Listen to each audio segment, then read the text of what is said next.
All right. Hello, fellow leadership enthusiasts. Welcome back to another episode of Servant Leadership Library, where we crack open the vault of leadership insights and dust off some timeless wisdom.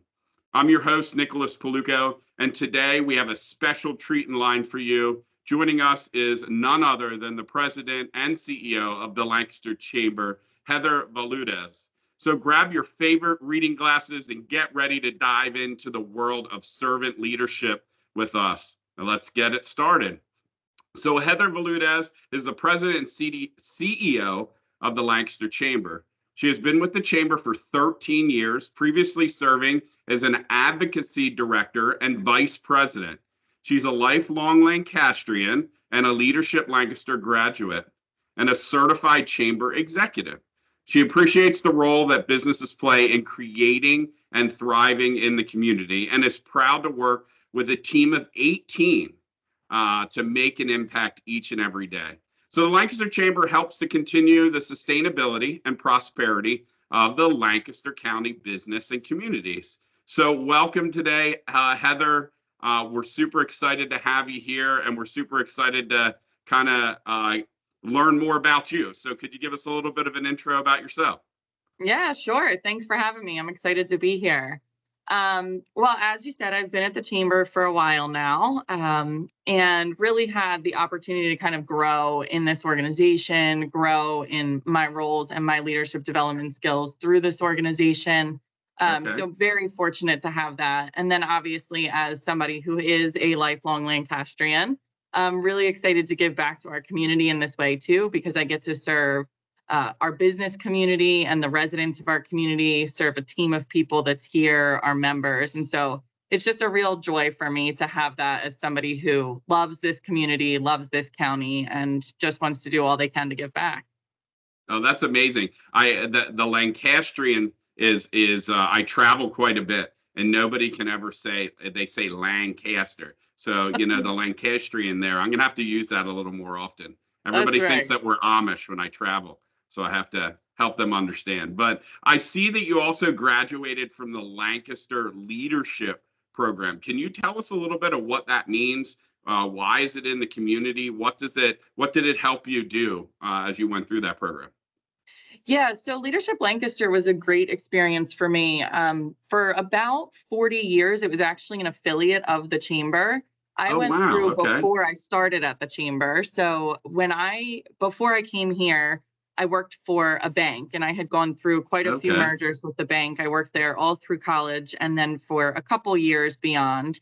And at the time, I just thought, I have this degree and I want to be able to put it to use in a different way than what I'm doing in banking right now. And so Leadership Lancaster presented itself as an opportunity. And, it's a 9-month, you meet once a month. It really focuses on getting to know different aspects of Lancaster County. So there's an arts and recreation day, an education day, civic engagement day. And so you do all of these different days where you're hearing from expertise across the county. And at the time, it was like, this is a great opportunity to get more plugged in and grow a network. And really, it was the start of how I'm where I'm today, because I ended up meeting the executive director of the program, and because of their affiliation with the Chamber, I was actually the coach for the softball team, the Leadership Lancaster softball team. Oh, that's awesome. So I got even more plugged in. At the time, one of our players was the executive assistant here at the Chamber. So when the job came up here, she was like, you should apply for this. And years later, you never know where your path's going to take you, but it was great for connections, but also growth of what Lancaster County's doing. Okay, so it's really like kind of a leadership through the aspect of the county and how the county operates. Okay, that's neat. Now, like what did you learn through that program? And maybe who did you meet during that experience? Yeah, so through the program, it's definitely focused on learning more about some of the civic and volunteer engagement opportunities in Lancaster, and developing yourself as a leader by knowing more about different aspects that's happening in the community. And so it really got me plugged in with, I started volunteering with the S. June Smith Center after my time through Leadership Lancaster. Like I said, I was coaching for the LL softball team. Nice. So it was really just kind of plugging into some of these opportunities. And that's what they still try to do today. It's to develop leaders at all roles. So at the time, I was a teller at a bank. Like I wasn't, I wasn't sitting in a true leadership role. I was leading in different ways, but not leading people. And I really saw it as an opportunity for myself. So a lot of times employers will pay for employees to go through it. In my instance, I actually paid to put myself through because I wanted that connection and I wanted to grow that network. And so I really did it as a development piece for myself that then I think gave me this basis for, oh, wow, there's a whole world of things happening around that I was not plugged into prior to this. Oh, that's amazing. Congratulations. It's really neat. So when we talk to leaders, everybody kind of tells their story of where they made it through kind of the journey and where they continue to make it through. And we hear it over and over again about just constant learning, which is really cool. And that's really neat to see that you also kind of adapting how do you integrate with your community as a leader and build your skills. What would you say from that program? What's one great takeaway that you received or developed from a leadership level?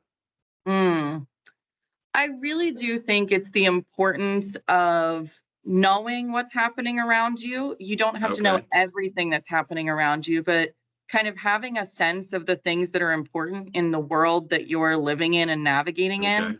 And that can look different for everybody. If you're in a specific type of industry, it might be just having general awareness of what's happening in your industry and that type of thing. But I think when you do that, you start to make more connections between your work and this bigger picture. And that is a really important part of how I view leadership. It's always kind of building into this bigger picture, this bigger community, and that sense of it. And so it really showed you some of those connections between, this policy here is impacting something that's happening over here. And that connectedness between policy and philosophy and some of those types of things are really, it just kind of stuck with me and how I even show up in my work today. I see. That's great. I hear kind of like the greater good in mind is really how you're leading. That's really amazing. Like, so you went from bank teller to the CEO of the Lancaster Chamber. So I'm sure it didn't happen overnight, but could you give our listeners an understanding of kind of what led you, or what kind of actions did you take to get into such a wonderful role? Yeah. So like I said, I was a bank teller and I was doing that through the summers. It was a really actually great job for that because everybody at the bank wanted off in the summer, all the full-time tellers, like they want to take their vacations and stuff. So I would come in and be able to cover for the summer and a lot of Saturdays and that type of thing. I was going to Westchester, so it was an easy commute for me to the branch that I was at. I see.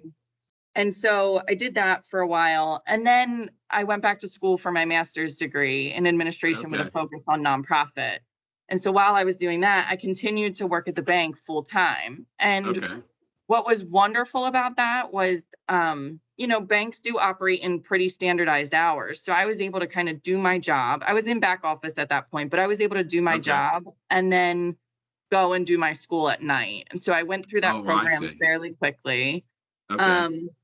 And then from there, I was like, okay, let's put this to use. I was in political science is my degree, and then administration. And so I was like, let's put this to use a little differently. So I started working for the Building Industry Association.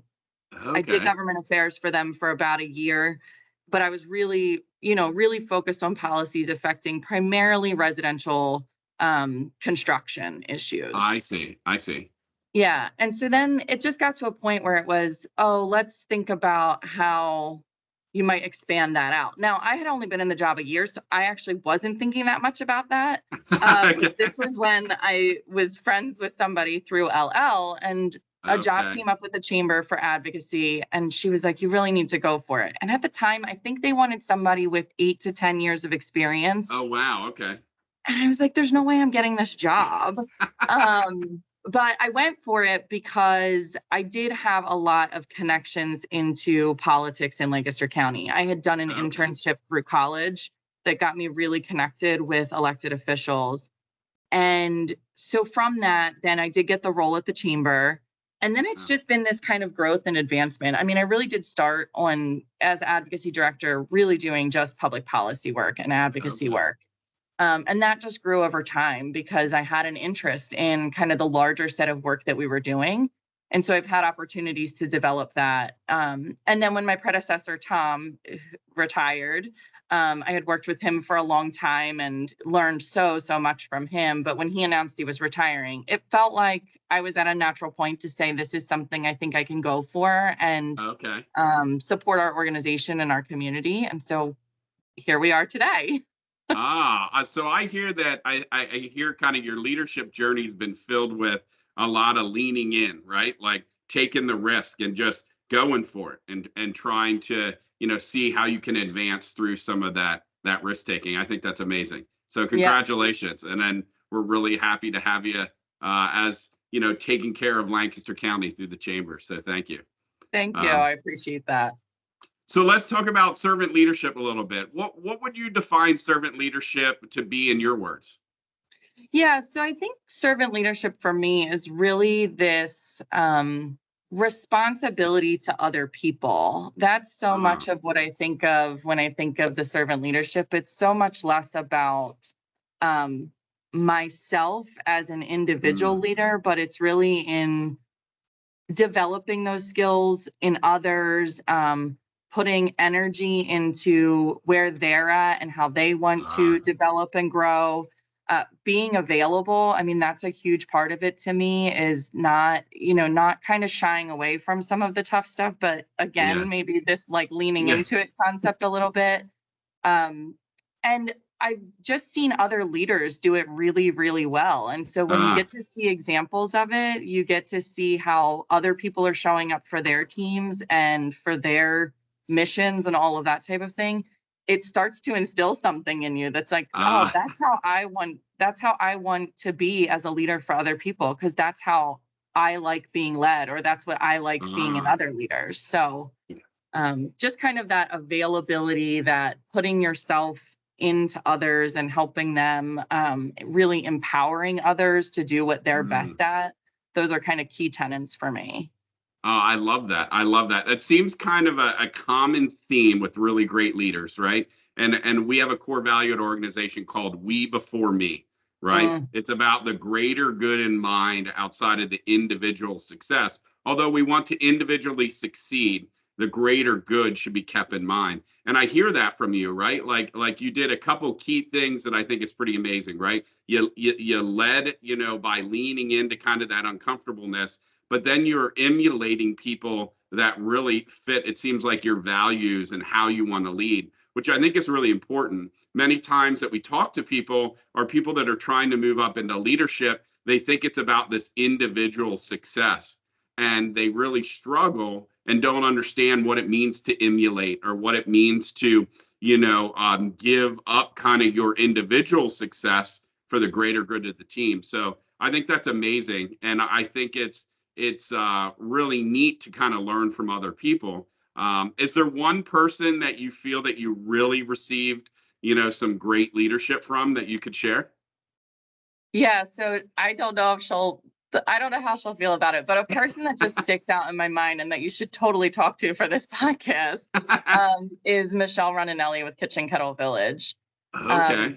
She is somebody that is just, setting vision for the team and then really making it the culture of their organization and how they think about it. And she's doing that with a tremendous leadership team as well.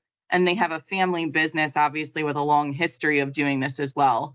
But I always think about with her, you can walk into Kitchen Kettle on a Saturday and they're busy. And Michelle is like on the floor restocking stuff while talking to employees, while running food to a table. I mean, she's just kind of in it all. And that to me is that display of like, you're leading this, but you're displaying what leadership looks like. And so other people want to be on that journey with you because you're doing it too.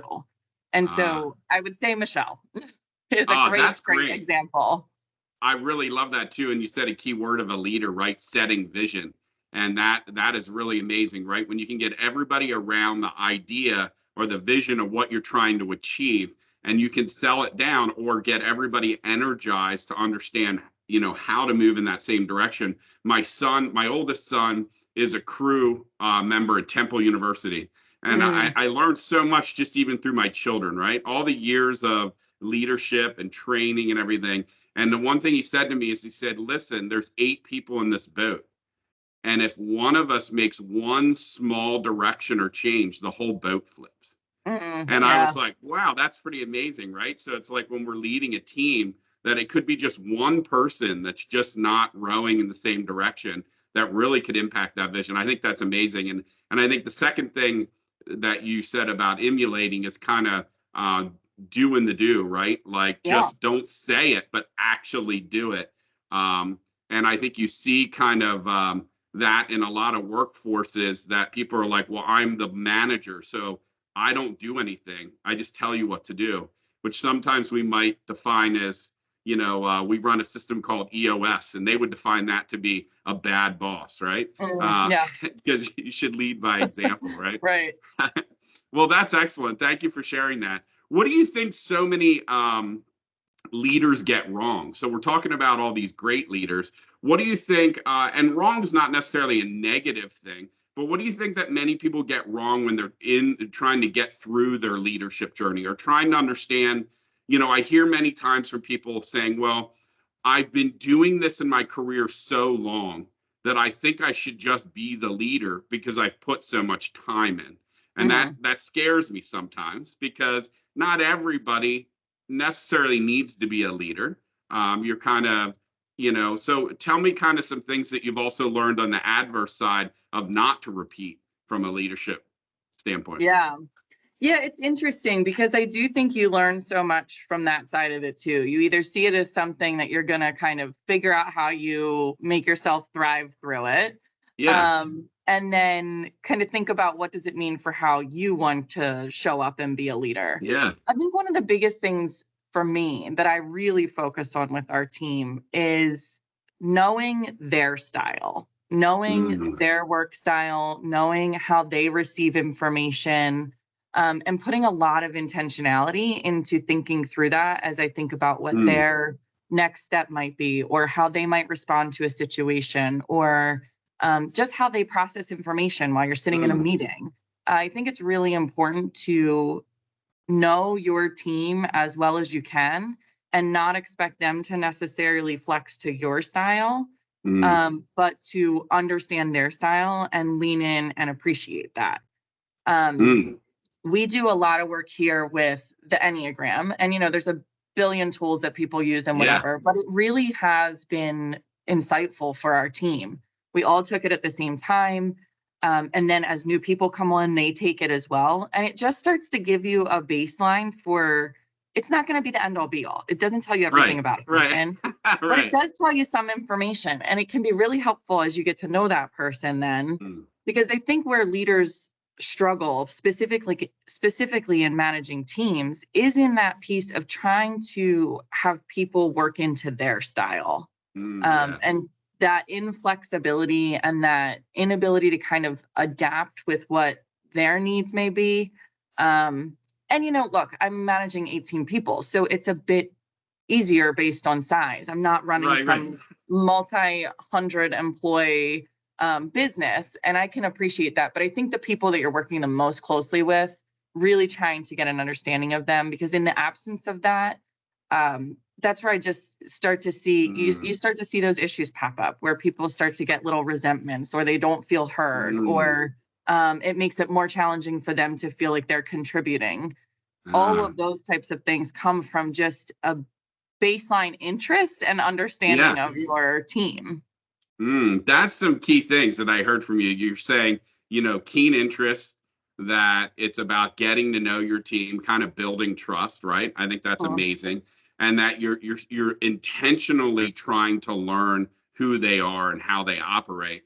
Really defines kind of like what you said earlier, what a really great servant leader is, right? You said nothing about yourself. You keep saying, well, it's about the team and how I develop the team and who they are, right? And so I think that's amazing, and truly the definition of that servant leader, right? People will follow people that they feel are genuine, right? Or what does Patrick Lencioni say? If you don't have inherent trust, you can't build off of anything, right? And so that's amazing. So what is the assessment that you do? What are some key things that maybe you could share with the listeners that it provides you? From the Enneagram? Yeah. Yeah. So it's an online built out test. And so everybody just kind of walks through what they have, and then it assigns you a number at the end. And I think more than anything, what the number does, and look, I'm no expert on the Enneagram. Actually, somebody on our team is. She's done a lot of work on it and a lot of research. She does our HR, so go figure. It's a core space.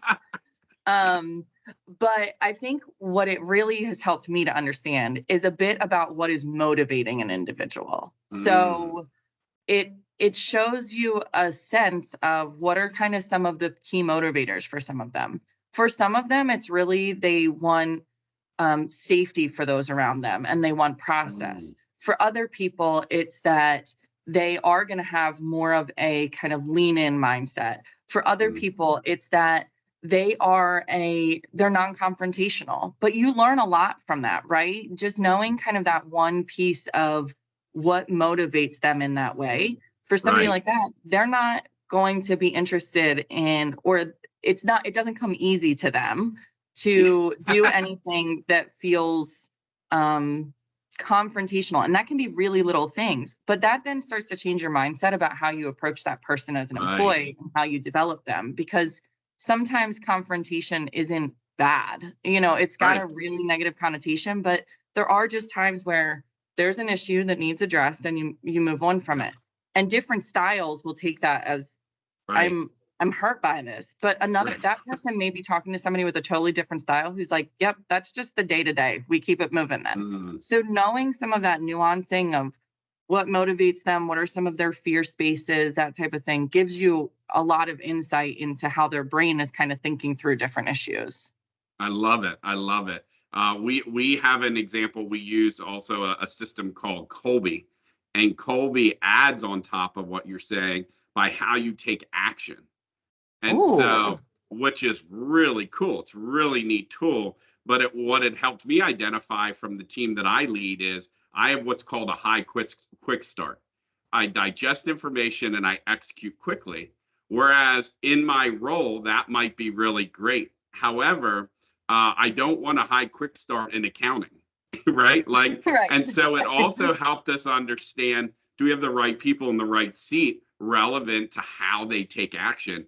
And it's been fascinating because it's kind of removed some barriers of like, well, why does Nick move so quickly through that? Like, it seems kind of dangerous, right? Whereas I'm going to go and find facts for like days till I actually make a decision, right? And it really empowers how to bring everybody together to use their key skills, which it sounds very much what you're doing. That's amazing. Yeah. And I feel really fortunate. Like I said, our Yolanda Brown is our office manager and does our HR and is really interested in this space and topic. And so she is, I think, a bit of a unicorn in the HR world in that she's really focused on kind of they're all focused on people. Maybe I shouldn't say that part, but she's just really interested in individuals and kind of what makes them tick. And so as we apply that then to things like the Enneagram, and she does her work around that, and then how we all think about that, she walks us through some training exercises and we all get to learn along the way. So it's been a really great journey. Yeah. It sounds really cool. It's like team health, right? Yeah. Like, what's the pulse on team health?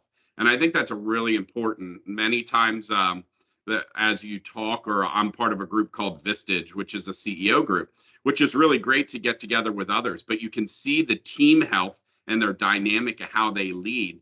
And one thing that was interesting recently, to not go off the script for today, but was also learning the generations. So we had a speaker that educated us on the generations and what does each value do to the previous generation. And that was fascinating. So when COVID hit and we were all trying to work this remote or hybrid or that type of thing, there was one generation that really struggled because value was in person, sitting there 50 hours a week, right? And that's what provided value. So it was really amazing to get on the same page, to be able to talk through it from a generational standpoint, which I found quite fascinating. And at the end, the speaker said, all of you that are fighting this, just realize that your generation will eventually retire and the new generation will be there anyway. So either you fight it or you join in and learn. So I think it's really neat that you're doing that within your group too. How do you use that from a leader perspective for hiring, right? Like, how does that come into play in hiring? How does like your mission and your core values that you have, how does that play into your hiring process? Yeah, so that's a great question, because we go through a pretty standard hiring process. You know, you're putting a position out there. People are interviewing, doing that whole piece of it. We really, in our interview process, try to get at some of our core values. So our core values here are lead, connect, solve, and serve. And those are both internal and external.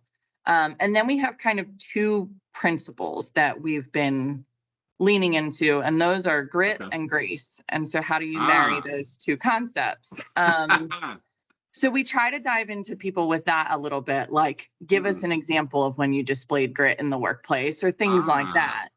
But then towards the end of the process, we do ask them to take an Enneagram. And more than anything, as you think about team dynamics, because we have it for everyone, it gives us a sense of how is that going to interplay or interface with that person.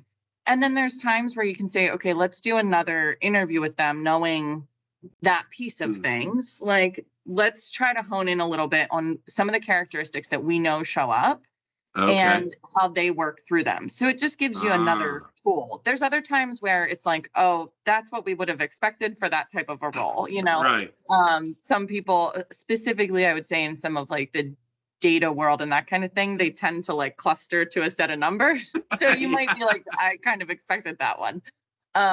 But so it just becomes this tool that's helpful for us in saying, okay, what do we want to lean in further with them in like the next interview? Or that's what we thought, everything lines up. You know, we've had really good conversations with them about both the skills for the job and for our core values and alignment with their values. And so we feel good about it. So it's a piece of a puzzle, but it's not like if somebody's a 2 and we thought that it would come back as a 6, it's not going to make or break it. There's all the other things that influence that, but it just is a piece of the puzzle that you look at. That's neat. So as your organization grows, do you find that any of the people grow out of their roles, or have you found that in your tenure? Right. So we hear this a lot, right? Like where we're at now, these people fit really well in those seats. But as we grow, some will grow with us and others won't. And how do I handle that? So can you maybe provide some experience on how your organization has handled that?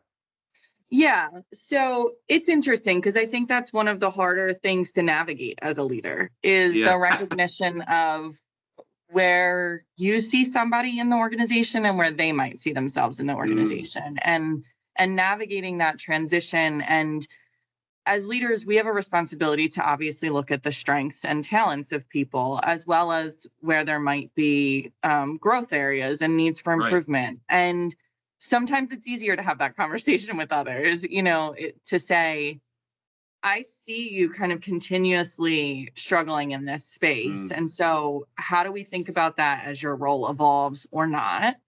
And those are conversations where it's like, we might have run our course together here. Like, you know, you might have developed a different need or some set of circumstances changed, you know, coming into a leadership role after somebody who had been here for 22 years, you have to expect some element of shoes.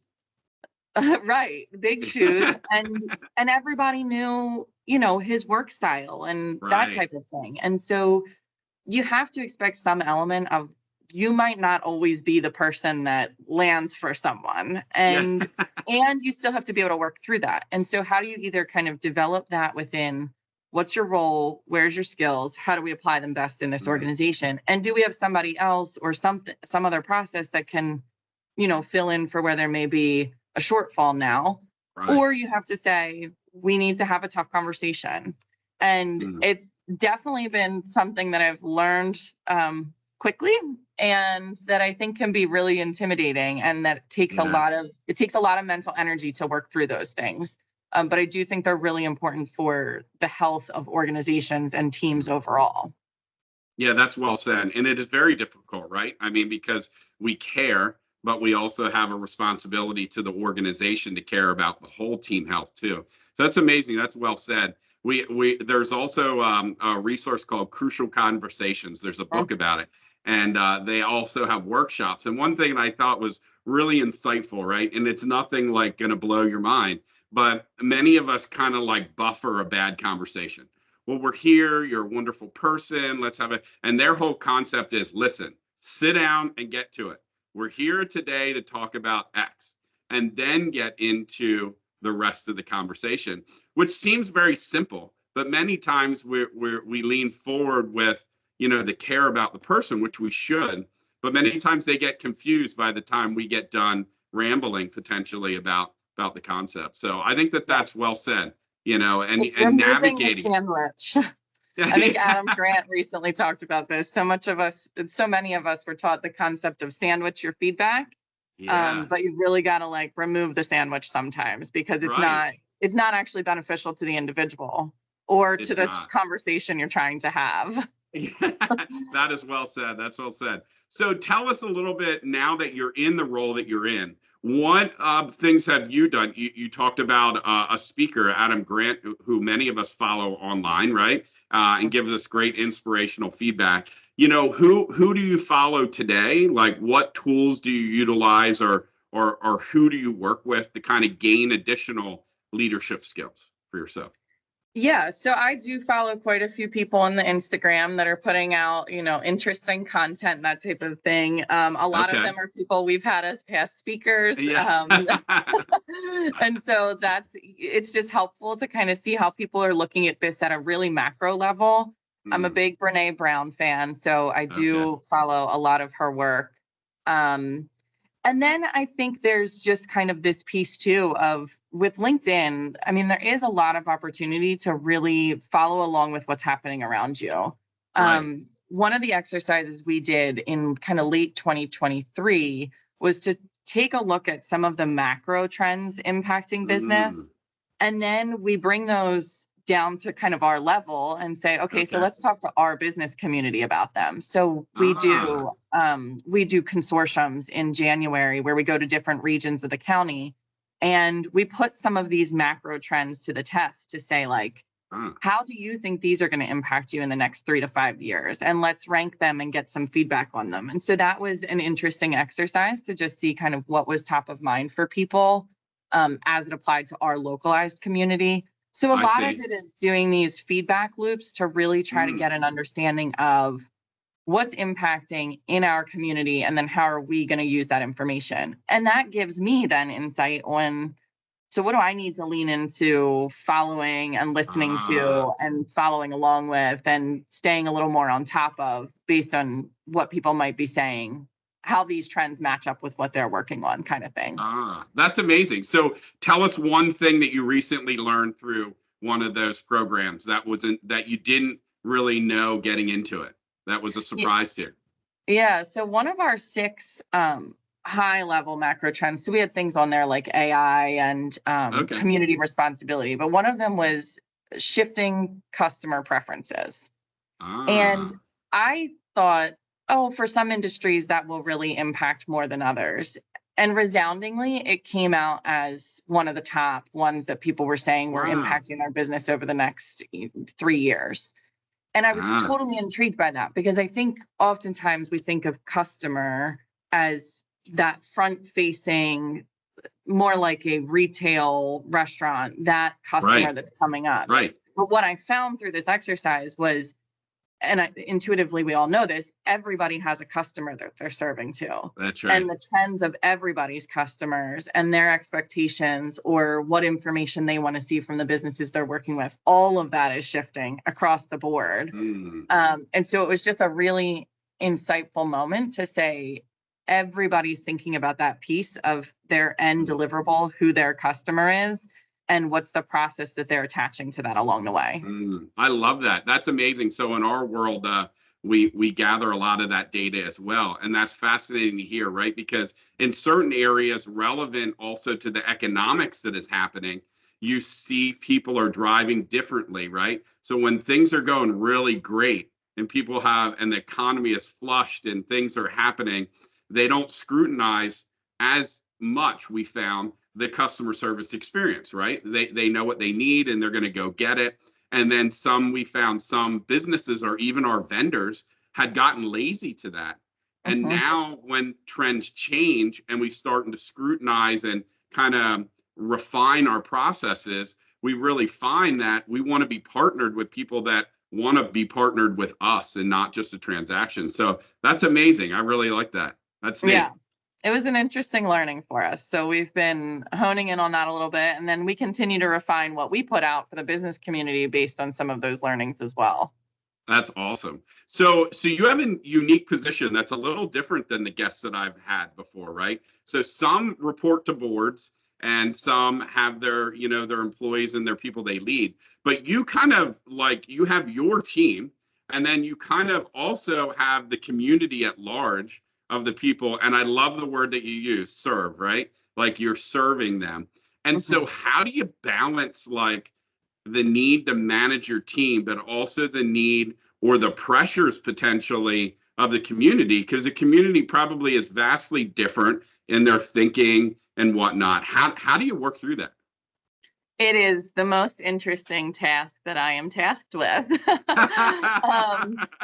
So, right, I have, a team of 18, and then I have a board of 16 that I report to.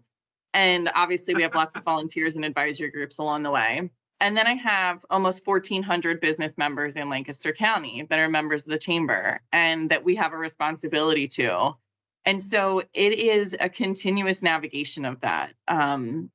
Because we're a general chamber, like I said, when I worked at the Building Industry Association, you were pretty specific. So we were pretty tailored in on, we're going to work this set of issues for this group. We know they're pretty consistent in their thinking around them and how they want us to approach them.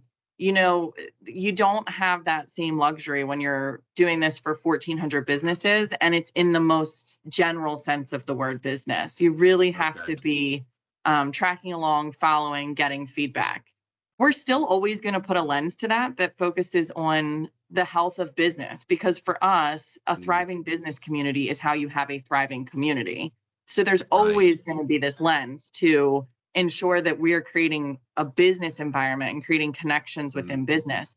But you still have to, we're taking a leadership role in spaces and saying, this is what we think some of these policy angles should be, or this is what we think the approach to how we cultivate the next generation of talent should be. You're taking leadership spaces in some of this area. And so for me, a lot of it is really trying to listen to the members, talk to the members, instilling that in the whole team to seek that feedback and take it and kind of try to think about, what do we do with it? I mean, what is the thing that we can do with that? There's some stuff you're never going to change. I can't make the eggs better at a location after an event has been completed. You know what I mean? And I get it. And if the food is terrible, we take that feedback in and we let our vendor know. But there's stuff you can't change. And then there's stuff that you can kind of calibrate as you go and really think about what's the feedback telling me. And I just think it's going into it with a really open ear and willingness to hear what other people have to say about an issue or a topic or an approach. And then, taking that in and kind of reflecting on that and how does that fit into maybe where my mindset was at before that meeting or after it.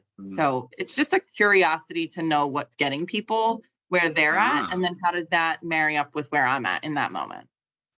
So that there's a couple of things that intrigue me there. So curiosity is number one. I find that a lot of great leaders have curiosity, right? They want to know why. But you have so many people to report to almost, right? You're in this middle reporting all of this to multiple constituents, which is pretty fascinating on how you navigate that, right? And the key thing that I heard over and over again was listen, listen, listen, right? I didn't hear you say, well, we're going to tell them, we're going to talk to them. You said over and over again to listen. And I think that's really key for those that are listening today, no pun intended, is that to be a good leader, you have to listen and you have to be open to receiving information that sometimes probably doesn't feel good, right? Like I'm sure you get feedback like the food wasn't great. That probably doesn't make you feel good. You might not be able to do anything about it. But I think it's really important as you lead that you have a really good listening skills. Yeah. And most of us like to respond, right? Like when I work or coach with some other people, they're like, well, I got to tell them what they're doing wrong. Well, no, I think you have to listen. Like, let's listen. Maybe as they might be an extrovert, they might figure it out by the time they're done talking what the real solution is. So that's amazing. Very nice job, Heather. That's awesome. Thank you.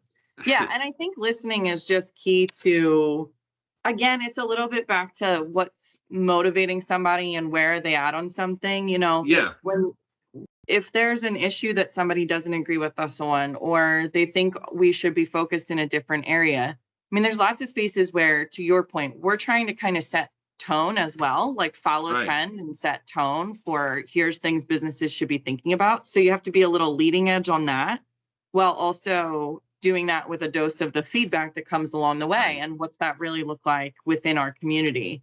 And so I really try to explore with people, well, tell me a little bit more about that from your perspective, because I can't understand it unless I'm willing to listen to it. Yeah.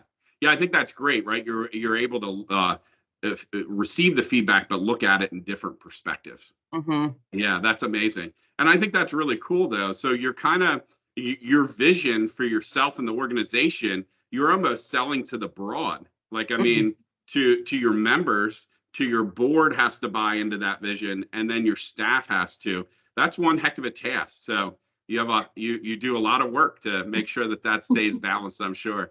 What do you think, Heather, are some misconceptions of what people think of leaders? Do you have any feedback on that? Yeah, I mean, I think it's to some of the earlier stuff that we discussed. Leaders come in lots of different forms. And I think most often people think of the leader as the person in a specific seat. And one thing I've really tried to do for myself and really cultivate in others is this notion that you can lead from where you're at. And it's going to look different at different moments and different segments of your life. But all of us are continuously presented with opportunities to do that, whether it's how we respond to a situation or what we decide we want to jump into as our next task or all of those types of things. So I just really think it's so often conflated with a specific seat. And leadership to me is just such a journey, and how you get to show up in it and how other people view your leadership, because sometimes you're sitting at the table and that's demonstrating a sense of leadership in some way because you're there and you're learning. And other times you are leading the discussion. So it just can look a lot of different ways. And I think the more people can embrace that for themselves, it gives you the opportunity to think about leadership differently and then not focus necessarily on one seat, but focus much more on what am I trying to acquire over time and what are the opportunities I think can do that for me. I love that. Can you dig in a little bit about like what advice would you have for like emerging leaders? So like all of us have emerged in some level to get into the seat, right? But those that are learning probably are sitting there going, well, that's great. Like you guys are already in that seat. So like, how do I get there? Nobody ever tells me that part. And I think that is a frustration to a lot of people that are trying to get into leadership. So what feedback would you have for emerging leaders? So I think there's two things. One, most of us in any job that we've ever had have an opportunity to take on something that's outside of what's defined in that job description. And if you can find those moments that match up with areas you're interested in, there's a really nice synergy in how that can contribute to your organization then. And so I think it's one, looking for those opportunities and, the growth opportunities that you might have outside of what's just defined as the job or the ladder within your career goal. I think the second piece is, and this is coming back to the curiosity element. It's really thinking about, I may not love this one aspect of my work or my job, and I may not love sitting in that group discussion for this external stakeholder group that's not my passion. But I undoubtedly will learn something new and interesting along the way. I think if you can show up with the idea that regardless of if it's the thing you're passionate about, you are very likely to learn something, and you're going to grow your connections, and you're going to grow your mindset and your thinking, and you're going to have maybe more information than you did when you first went into that meeting because it's not your interest area. My role, especially previously in advocacy, really required that. I was representing the business community for a ton of different groups.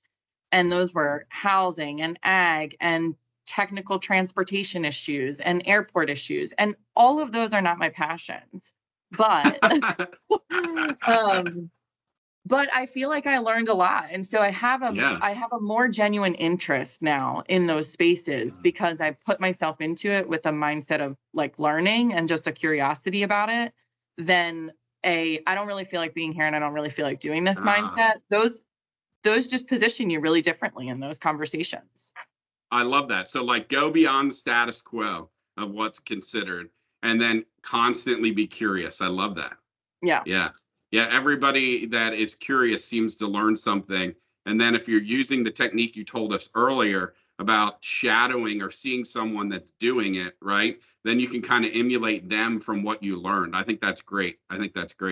So as an organization, as yourself, as how do you guys measure success? Like that's got to be some area that probably drives you nuts, right? Like you have all these things that you're trying to do, but how do you measure like success or impact? Or is that important to you in your organization? Yeah, so we have lots of different metrics that we track. I mean, we have KPIs out the wazoo, just like everybody else. And so, some of it is really defined in about our budget and being good stewards of the dollars that we receive. So monitoring budget is really important to us. We're really transparent with it for our whole team. And so that's a key piece because we receive from the community that we are serving. So we want to ensure that we are doing that as responsibly as we can. Obviously, member growth is a piece of it and engagement. There's kind of a mixed philosophy in our chamber world of whether it's individual business number growth or if it's really about how engaged you have the team of people that is within the member. So we look at both of those and really we follow our engagement trends and how many businesses are having people that are attending our programming, whether it's free programming or paid for programming, professional development, different trainings, tracking our open rates on emails. Our impact report that goes out on Fridays is one of our highest read pieces that we have consistently. And we think that's because it's kind of this quick touch point, keeping people up to date. And so you see that we look at that as an engagement piece, though, because that's people following the issues and seeing the perspective from a business lens. And then we have all this stuff that deep dives on our programs and events and things like that. We have some really impactful areas. We just partnered with the Workforce Development Board and some local higher ed institutions to have people do degree completion. So they may not have completed their degree. And then they were able to get some state dollars to support them going back to school and having some wraparound services. So people in careers that can now go for degree completion. By the end of that program, our community will have graduated about 80 more people that were able to do their degree attainment through this that otherwise may not have had that opportunity. So we're doing some of this really impactful stuff. And then we're doing the stuff that is our bread and butter, mixers and get connected and those opportunities for people to build their business development relationships. So we track a lot. There's a lot that we look at. But I think it's important for us to think about those all as kind of measures for how we're getting to successfully representing this business community. That's amazing. I mean, you're kind of like any business, right? You have metrics, then you have, core impact, and then how it, impacts your team or impacts the organization. So that's awesome. Especially since you've broken that down. I hear it more and more, right? Like you're simplifying how you're all looking at the information, even though you have all the deep dive, you've really simplified some things to kind of narrow, are you on track or not? So that's amazing. Yeah, that's great. From kind of as a aspect of learning, could you share is there any book that you're reading right now? Is there anything that excites you right now that might be impactful for those that are listening today? So I'm following along a lot with what is happening in this kind of AI world of things. I just think it's one of these moments where we're going to see, and we are seeing this kind of rapid expansion of use of these concepts. It's really interesting because some of these things have been happening for a little while now in terms of automation and technology. And based on, and this is nerding out a little bit, but based on our demographic statistics as a country and specifically a state, we're going to have to get really intentional about how we meet our workforce needs. And so there's this really interesting balance between the automation and AI elements of things marrying up with this human side of it, because we will not have enough people to fill all of the jobs of the future. And so we have to be thinking about how we're using this. And I think that can feel scary for people and really intimidating. And particularly where some of the narrative goes of like, is AI going to bring down humanity? But there's so much to embrace within it. So I'm really interested in how businesses are doing that and kind of tracking along with that. And then I actually just was recommended this book. It's 4,000 Weeks. It's from Oliver Berkman, and it's Time Management for Mortals. And actually, my board chair recommended it to me. Her name's Donna Kreiser with McNeese Wallace. And she said it gave her such a different way to think about time and use of time. And it's not this like case study in here's all the tools you should do to manage time. But it's really about kind of breaking down that philosophy of do we have enough time, and then what does that look like? So anyway, I'm really excited to start it. It's sitting right here for managing your time every day. I like that.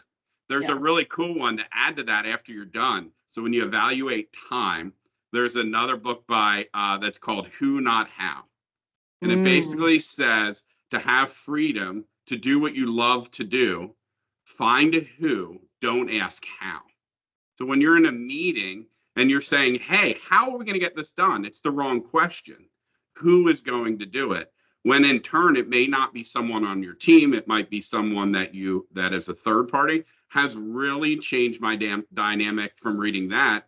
It really showed me like, wow, I grew up by like, well, you should just do what you need to get done. You don't have to rely on everyone, but it's not a reliance. It's a, how do I open or free my time to do the things that I'm really great at? And so really cool, easy book. That Who Not How. Great. Okay. Who Not How. I'll look into that one. All right. So as we wrap up today, what are your parting words of wisdom that you could impart on all those that are listening today? Yeah, mine would be, I think one of the scariest things for people as they move into leadership or sit in leadership roles can be not knowing the answer, not knowing the next right step, not knowing what to do. And so saying out loud, I don't know, can be very intimidating. And I just really encourage people to reframe that in their mind to, I don't know, but I know how to find an answer, and then work through that part of the process. And so that's been really important for me. There's lots of things that I get faced with regularly that I'm like, I don't know what I'm supposed to do exactly in this situation. But oftentimes I know where to look for a resource, who to talk to, who I want to get advice from. And I just feel like leaning into that space as leaders and developing leaders, it's not always, I don't know, and that's where it ends. It's much more about, I don't know, but I do know how to find an answer. And I just really encourage that. I love it. It's that curiosity again. How do we do it? Not, we don't know how to do it. I love that. I love it. Wonderful. You've been so inspirational. Thank you, Heather. All right, folks. Well, that's a wrap for today's episode of Servant Leadership Library with our fantastic guest, Heather, the president and CEO of the Lancaster Chamber. Heather, thank you for sharing your invaluable insights and shedding light on the power of servant leadership. Remember, folks, leadership isn't about being served. It's about serving others. So until next time, keep flipping those pages of wisdom and leading with your heart. This is Nicholas Paulukow signing off, reminding you to lead boldly and serve passionately. Catch you on the next episode.